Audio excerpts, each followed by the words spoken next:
Bugun men sizlarga juda muhim masalani tushuntirib beraman. Pensiyalar nega to'xtatilyapti? Kimlarning pensiyasi vaqtincha olib qo'yilishi mumkin? Kimlar xavotir olishi kerak? Kimlar esa bemalol bo'lishi mumkin? Bu mavzu har bir pensionerga, pensionerning farzandlariga, nogironlik pensiya yoki boquvchisini yo'qotganlik nafaqasi olayotgan oilalarga bevosita tegishli. Chunki birgina hujjat kech topshirilsa, bitta ma'lumot yangilanmasa yoki bitta shart buzilsa, oyma-oy kelib turgan pul to'xtab qolishi mumkin. Men bugun sizga vahima tarqatish uchun emas, aksincha qaysi holatda pensiya to'xtashi qonuniy, qaysi holatda siz o'z huquqingizni talab qilishingiz kerak, qayerga borish, nima yozish, qanday hujjat tayyorlash kerakligini aniq tushuntirish uchun gapiryapman. Videoni oxirigacha ko'ring. Chunki oxirida men sizga eng ko'p uchraydigan xatolar ro'yxatini va pensiyani qayta tiklatish bo'yicha amaliy yo'l yo'riqni beraman. Hozirning o'zida kanalga obuna bo'ling, videoga like bosing. Chunki bunday ma'lumotni bilgan odam o'z pensiyasini himoya qila oladi. Avvallari ko'pchilik pensionerlar shunday o'ylardi, bir marta pensiya tayinlandim, demak u umrbod kelaveradi. Har oy plastik kartaga tushadi yoki pochta orqali olib kelinadi. Hech kim qo'shimcha savol bermaydi. Lekin amaliyotda ham avval ham hozir ham pensiya doimiy nazorat qilinadigan to'lov hisoblanadi. Ya'ni davlat pensiyani tayinlaydi. Lekin uni olish huquqi saqlanib qolayotganini ham tekshiradi. Hozirgi o'zgarishning eng muhim tomoni shundaki, idoralar o'rtasida elektron ma'lumot almashinuvi kuchaydi. Oldin biror ma'lumot qog'ozda yurardi. Odam o'zi olib borardi. Xatoliklar kech aniqlanardi. Endi esa FXDGO, Soliq, bank, migratsiya, tibbiy mehnat ekspertiza komissiyasi, mahalla, bandlik va boshqa tizimlardan ma'lumotlar elektron ko'rinishda solishtiriladi. Natijada ayrim holatlarda pensiya avtomatik ravishda to'xtatilishi yoki tekshiruvga tushishi mumkin. Masalan, pensionerning vafot etgan haqidagi ma'lumot tizimga tushsa, pensiya to'xtatiladi. Nogironlik muddati tugagan bo'lsa va qayta ko'rikdan o'tish ma'lumoti kiritilmagan bo'lsa, nogironlik pensiyasi yoki nafaqasi vaqtincha to'xtashi mumkin. Boquvchisini yo'qotganlik pensiyasini olayotgan farzand o'gingizdagi yoshga to'lsa, agar u kunduzgi ta'limda o'qiyotganini tasdiqlamasa, to'lov to'xtashi mumkin. Chet elga doimiy yashashga ketish, yashash joyi o'zgarishi bank kartasi bilan bog'liq muammo. Ortiqcha to'lov aniqlanishi kabi holatlar ham pensiyaga ta'sir qiladi. Eng asosiy narsani tushunib olaylik. Pensiya butunlay olib qo'yildi degani har doim ham pulingiz yo'qoldi degani emas. Ko'p hollarda bu vaqtincha to'xtatish bo'ladi. Sabab aniqlansa, hujjat topshirilsa, xatolik tuzatilsa, pensiya qayta tiklanadi. Hatto ayrim holatlarda to'xtab qolgan oylar uchun pul ham qayta hisoblab berilishi mumkin. Lekin agar odam o'z vaqtida murojaat qilmasa, o'zi tushib qolar deb kutib o'tirsa, masala cho'ziladi. Birinchi navbatda yoshga doir pensiya olayotgan oddiy pensionerlar haqida gapiraylik. Agar siz pensiya yoshiga yetib, mehnat stajingiz asosida pensiya olayotgan bo'lsangiz, yashash joyingiz aniq, pasportingiz yoki ID kartangiz amalda, bank kartangiz ishlayapti, siz tiriklikni tasdiqlash bilan bog'liq talablar bo'lsa, ularni bajarayotgan bo'lsangiz. Odatda xavotirga asos yo'q. Ya'ni hammaning pensiyasi olib qo'yilar ekan degan gap noto'g'ri. Bunday umumiy qoida yo'q. Pensiya faqat aniq sabab bo'lsa to'xtatiladi. Masalan, Toshkent viloyatida yashovchi 68 yoshli ota har oy 1.700.000 so'm pensiya oladi. U uyda yashaydi, kartasi faol, hech qanday ortiqcha to'lov yoki hujjat muammosi yo'q. Bunday odamning pensiyasi shunchaki yangi qoida chiqdi deb to'xtab qolmaydi. Lekin shu otaxon boshqa viloyatga ko'chib o'tdi, yashash manzilini o'zgartirdi, bank kartasi muddati tugadi, telefon raqami ham o'zgardi. Pensiya jamg'armasiga yoki bankka xabar bermadi. Ana shunda to'lovda uzilish bo'lishi mumkin. Ikkinchi katta guruh nogironlik pensiyasi yoki nogironlik nafaqasi oluvchilar. Bu yerda eng ko'p muammo nogironlik muddati bilan bog'liq. Ayrimlarga nogironlik muddatsiz belgilanadi, ayrimlarga esa 1 yilga, 2 yilga yoki ma'lum muddatga belgilanadi. Agar sizga nogironlik ma'lum muddatga berilgan bo'lsa, o'sha muddat tugashidan oldin qayta tibbiy ko'rikdan o'tish kerak. Qayta ko'rik natijasi tizimga kiritilmasa, pensiya esa yoki nafaqa to'xtashi mumkin.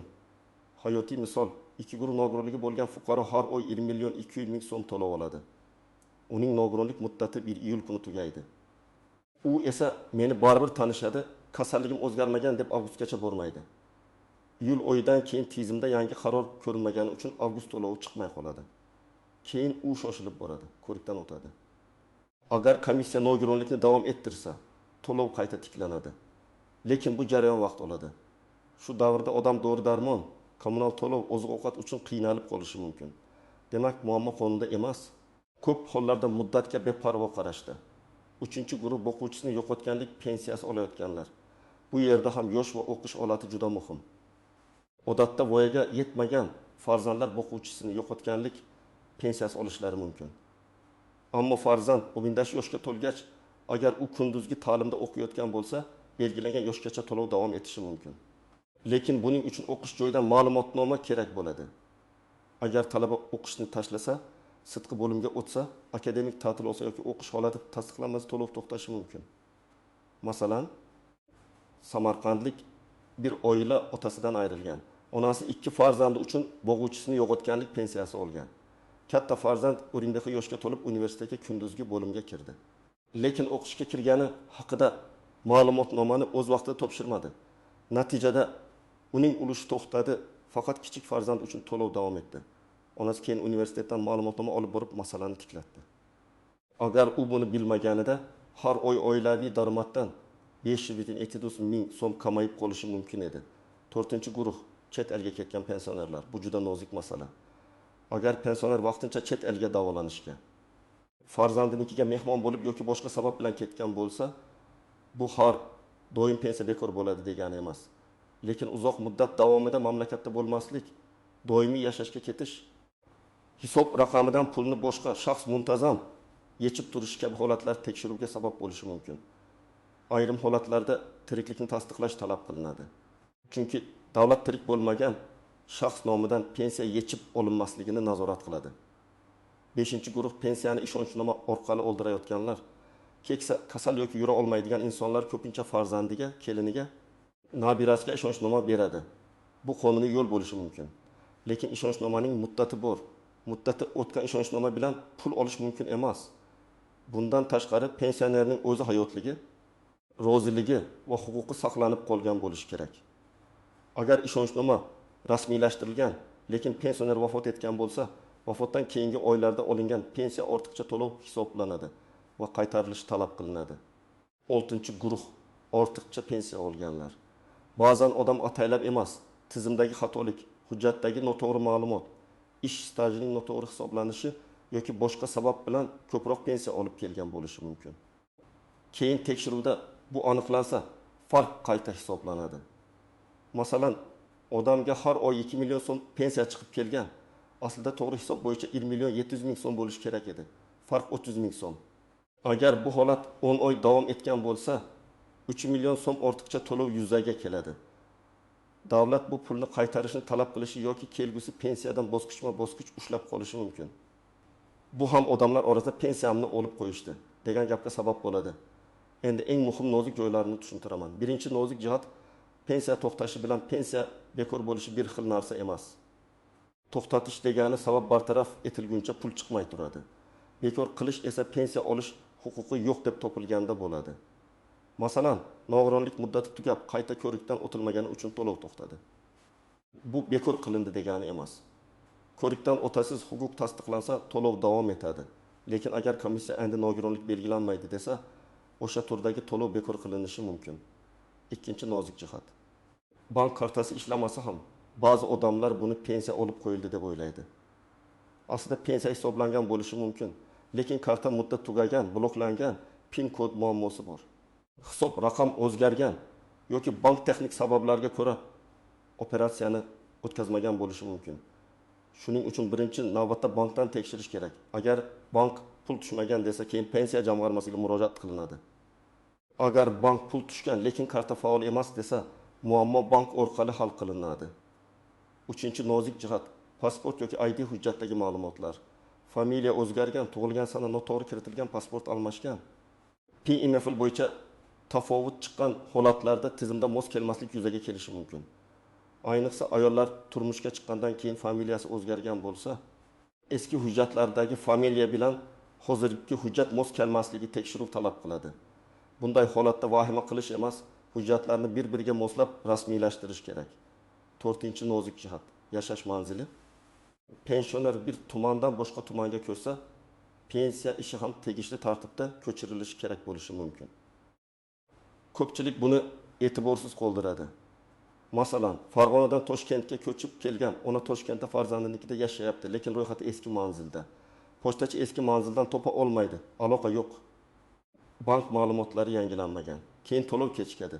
Shuning uchun yashash joyi o'zgarsa, bu haqda tegishli idoralarga xabar berish juda muhim. 5-nozik jihat, ishlayotgan pensionerlar. Ko'pchilik so'raydi, men pensiyadaman, lekin ishlasam pensiyamni olib qo'yishadimi? Umumiy qoida sifatida yoshga doir pensiya oluvchi shaxs ishlashi mumkin, lekin ayrim maxsus to'lovlar, ustamalar, ijtimoiy nafaqalar yoki imtiyozlarda ish bilan bog'liq holati ahamiyatli bo'lishi mumkin. Shuning uchun har bir holatni alohida tekshirish kerak.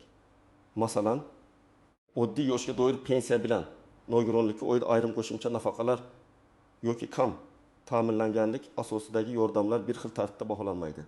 6-nozik jihat vafot etgan pensionerning oxirgi pensiyasi. Oila a'zolari ko'pincha otam yoki onam vafot etdi, kartasiga pul tushdi, olsak bo'ladimi deb so'raydi. Bu masalada juda ehtiyot bo'lish kerak. Vafot sanasidan keyingi davr uchun tushgan mablag' ortiqcha to'lov bo'lishi mumkin. Meros, dafn puli, oxirgi oy to'lovi kabi masalalar alohida tartibda ko'riladi. O'zboshimchalik bilan karta orqali pul yetish keyinchalik qaytarish majburiyatini keltirib chiqaradi. Eng to'g'ri yo'l FDYdan o'lim haqidagi guvohnoma olingach, pensiya jamg'armasiga murojaat qilib, qaysi pul qonuniy, qaysi pul qaytarilishi kerakligini aniqlashtirish. 7-nozik jihat mahalladan aytishdi. Qo'shnim shunaqa dedi. Internetda ko'rdim degan gaplarga ishonib qolmaslik. Pensiya masalasida og'zaki gap bilan ish bitmaydi. Har doim yozma javob oling. Agar sizga pensiya to'xtadi deyishsa, sababini yozma ravishda so'rang. Sabab ko'rsatilmagan bo'lsa, siz uni bartaraf qila olmaysiz. Masalan, hujjat yetishmayapti deyishdi. Qaysi hujjat? Qaysi sana uchun? Qaysi normaga asosan? Mana shu savollarni berish kerak. 8-nozik jihat pensiya miqdori kamayishi ham o'lib qo'yildi deb qabul qilinadi. Ba'zan butun pensiya emas. Faqat bir qismi ushlab qolinadi. Bunga aliment, ijro hujjati, ortiqcha to'lovni qaytarish, sud qarori yoki boshqa majburiyat sabab bo'lishi mumkin. Masalan, pensioner 2 million so'm pensiya oladi, lekin 400 ming so'm ushlab qolindi.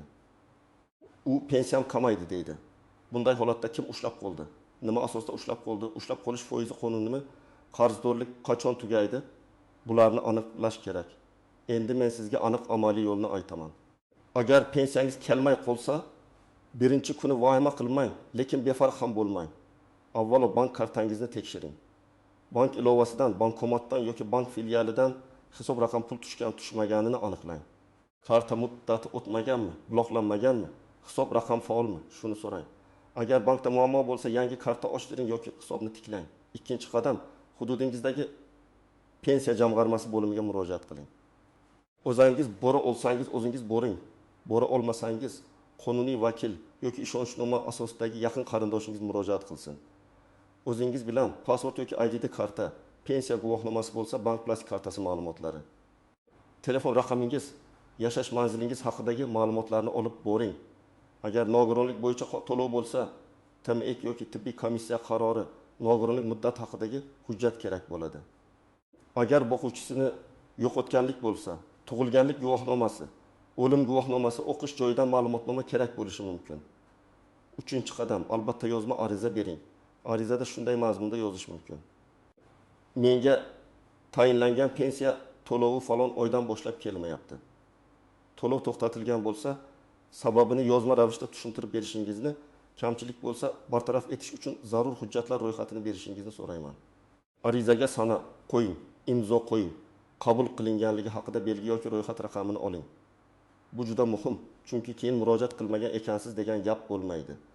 4-qadam, agar sabab hujjat yetishmasligi bo'lsa, darhol hujjatni to'plang. Nogironlik muddati tugagan bo'lsa, poliklinika orqali yo'llanma oling. Tibbiy ko'rikdan o'ting. Komissiya qarorini tizimga kiritilganini tekshiring. Talaba bo'lsa, o'qish joyidan aynan kunduzgi ta'limda o'qiyotgani, qaysi kursda o'qiyotgani, o'qish muddati ko'rsatilgan ma'lumotnoma oling. Yashash joyi o'zgargan bo'lsa, ro'yxatdan o'tish ma'lumotini yangilang. Familiya o'zgargan bo'lsa, nikoh guvohnomasi yoki familiya o'zgarishini tasdiqlovchi hujjatni qo'shing. 5-qadam, agar siz pensiya noqonuniy to'xtatilgan deb hisoblasangiz, yuqori turuvchi tashkilotga shikoyat qiling. Avval tuman yoki shahar bo'limidan yozma javob oling. Javobdan norozi bo'lsangiz, viloyat boshqarmasiga yoki pensiya jamg'armasining yuqori organlariga murojaat qiling. Zarur bo'lsa, Davlat xizmatlari markazi, Prezident virtual qabulxonasi yoki sud orqali huquqingizni himoya qilishingiz mumkin. Men doim aytaman, og'zaki tortishuvdan ko'ra hujjatli murojaat kuchliroq. 6-qadam, pulingiz ushlab qolinayotgan bo'lsa, ushlab qolish asosini aniqlang. Qarzingiz bor deyishsa, qaysi qarz, qachondan, qaysi qaror asosida, qancha qoldi barchasini yozma so'rang. Agar ortiqcha to'lov deyilsa, hisob-kitob jadvalini talab qiling. Masalan, qaysi oyda qancha ortiqcha to'langan, umumiy summa qancha, oyga qancha ushlab qolinadi. Hisobda xato bo'lishi ham mumkin. Buni tekshirmasangiz, yillar davomida ortiqcha pul ushlab qolinishi ehtimoli bor. 7-qadam. Keksa ota-onangiz uchun oldindan nazorat ro'yxati tuzing. Pasport muddati, bank karta muddati, nogironlik qayta ko'rik sanasi, ishonchnoma muddati, telefon raqami, yashash manzili. O'qiyotgan farzand bo'lsa, ma'lumotnoma muddati, bularni bitta daftar yoki telefonga yozib qo'ying. Masalan, nogironlik muddati yil dekabrda tugasa, noyabr boshidayoq harakatni boshlash kerak. Bank kartasi muddati 2026 yil martda tugasa, fevralda yangilab qo'yish kerak. Hujjat muddati tugagandan keyin yurishdan ko'ra, oldindan tayyorgarlik ancha oson. 8-qadam. Hech kimga bank kartangizni, PIN kodingizni, SMS kodlaringizni ishonib bermang. Pensionerlar orasida firibgarlik holatlari ko'p. Kimdir pensiyangizni oshirib beraman, to'xtagan pensiyani ulab beraman, kartangizni tekshirib beraman deb SMS kod so'rashi mumkin. Bunday odamlar ko'pincha firibgar bo'ladi. Rasmiy idora sizdan karta PIN kodini yoki SMS tasdiqlash kodini so'ramaydi. Agar shubhali qo'ng'iroq bo'lsa, darhol bankka yoki yaqinlaringizga xabar bering. 9-qadam. Pensioner vafot etgan bo'lsa, oilasi to'g'ri harakat qilish kerak. Avvalo o'lim guvohnomasini rasmiylashtiring. Keyin pensiya jamg'armasiga xabar bering. Dafn puli yoki boshqa to'lovlar bo'yicha tartibni so'rang. Kartaga tushgan pulni o'zboshimchalik bilan yechmang. Chunki bugun yechilgan pul ertaga qarz sifatida qaytarilishi talab qilinishi mumkin. Qonuniy yo'l bilan murojaat qilsangiz, oila uchun belgilangan to'lovlar bo'lsa, rasmiy ravishda olasiz. 10-qadam. Har bir pensiya turi bo'yicha alohida shartlarni biling. Yoshga doir pensiya, nogironlik pensiyasi, bo'g'uvchisini yo'qotganlik pensiyasi, ijtimoiy nafaqa parvarish puli, kam ta'minlangan oilaga yordam, bularning hammasi bir xil emas. Biriga ruxsat etilgan narsa boshqasida muammo tug'dirishi mumkin. Masalan, oddiy yoshga doir pensiya olayotgan odam ishlashi mumkin bo'lgan holat bilan. Ehtiyojmandlik asosida beriladigan yordam olayotgan oilaning daromadi, o'shishi holati bir xil baholanmaydi. Shuning uchun qo'shnimda shunaqa bo'lgan degan mezon bilan emas, o'zingizning hujjatingiz va to'lov turiga qarab ish tuting. Kimlar hozir ayniqsa tekshirish kerak? Men ro'yxat qilib aytaman.